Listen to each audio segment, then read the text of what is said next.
They dug this area out to bypass the natural bend of the river that we call the horseshoe. Now, what the city wanted to do originally was actually take the dirt from this area and fill in the rest of the horseshoe portion of the river and then build over it. But we had two lovely ladies that put a stop to that. Thank goodness. Their names were Embla Edwards and Rena Maverick Green. And they co-founded the San Antonio Conservation Society and helped protect the natural bed of the river. Now, shortly thereafter, a 27-year-old architect and designer by the name of Robert Hugman, well, he submitted the architectural plans for the Riverwalk. Now, the city, they adopted his plans during that time, but they couldn't get started. We went through the Great Depression. So they ended up finishing up the project back in 1941. So Robert Hugman, he is considered the father of the Riverwalk. He did design everything that you see here.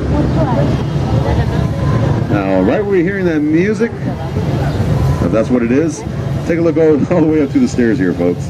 You're going to see the very beautiful San Fernando Cathedral, one of the oldest ones in the United States, built back in 1731. This is where we have the remains of the heroes of the Alamo, like Davy Crockett. Now, that means I think they're going to be waking up the dead here very shortly. Now, this is also our main plaza. We call it the heart of San Antonio.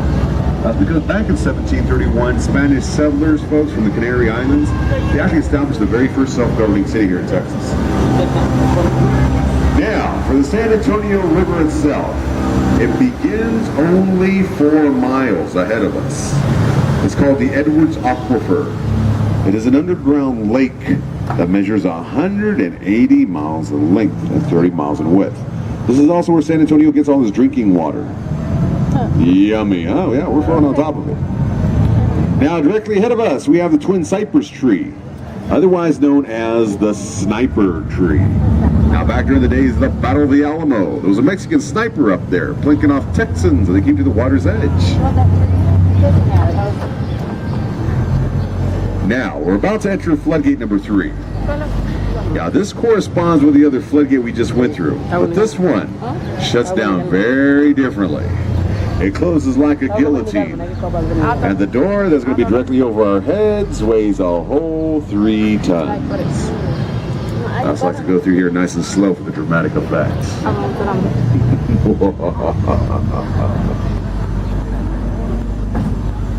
Now, don't worry, I'm going to see the whole 15 minutes of lore, nothing to worry about. Now, take a look off to the right over here. We got a tree grown out of Bella's restaurant. Now, folks, this is an urban legend, okay? They say the flood of 1921 deposited a cedar to the crack of that wall there. Now, we have a fig tree grown out. That's a nice story. Now, more factual talking about the floods to the left over here. This is the Drury Inn and Suite. Now, back in 1921, this used to be the public city building, where they used to pay the utility bills.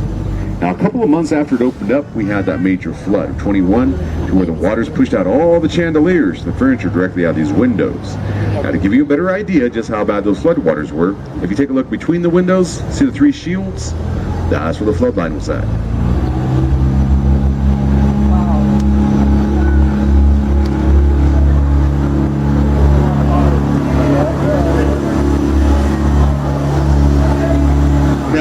Take a look off to the right-hand side of the boat over here, folks.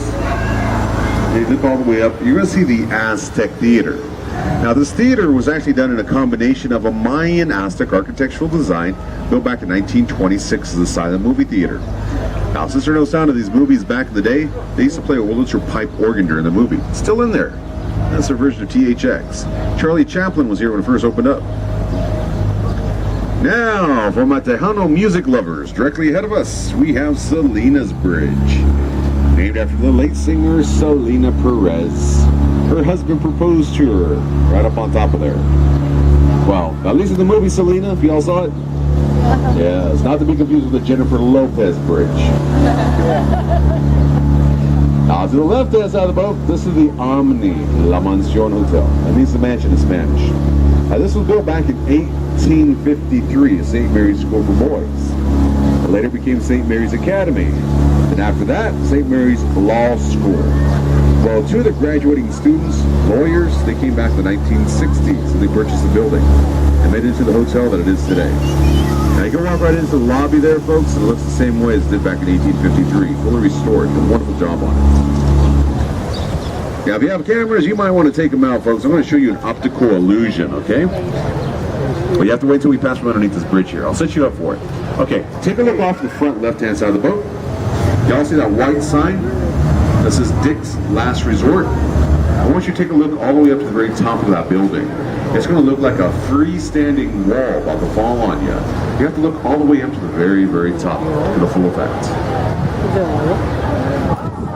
Ooh, kind of neat looking, isn't it? That is the Nix Hospital.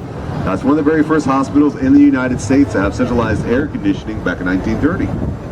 Now, a couple of famous people that were born in there was Carol Burnett, Oliver North, and the actor Tommy Lee Jones.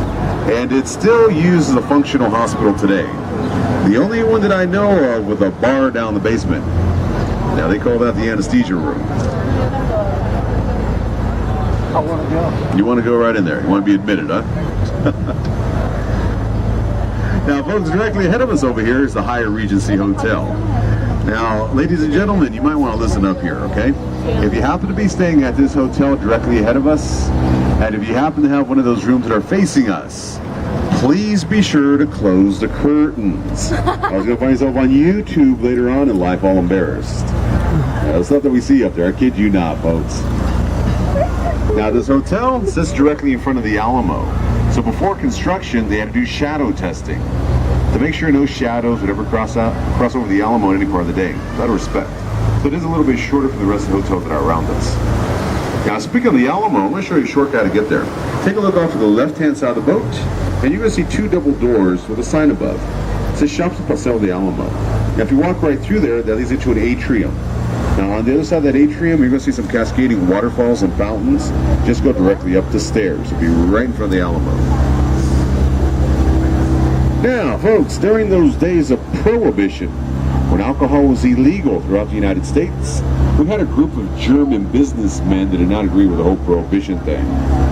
Go figure, right there in Texas. So they opened up their own social club. It's off to our right-hand side. It's called the Casino Club. It opened up back in 1927. Today we use it as a Saltgrass restaurant down below and apartments on the very top. Now, the author of Roots, Alex Haley, used to live right up there. Also the actor Tommy Lee Jones. Now, directly ahead of us, we got a flock of ducks. Yeah, don't worry about the ducks, folks. They actually ride out the waves. Now, should we hit one of them, they're actually insured by Aflac. They're pretty well covered. Now we're about to enter the River Square. We have a lot of restaurants here, folks, as you can see. There's also where mariachis like to hang out. Now, folks, we do offer dinner on the boat. You're actually on a dinner boat right now. That's why we have this instead of what it's supposed to say up here, okay?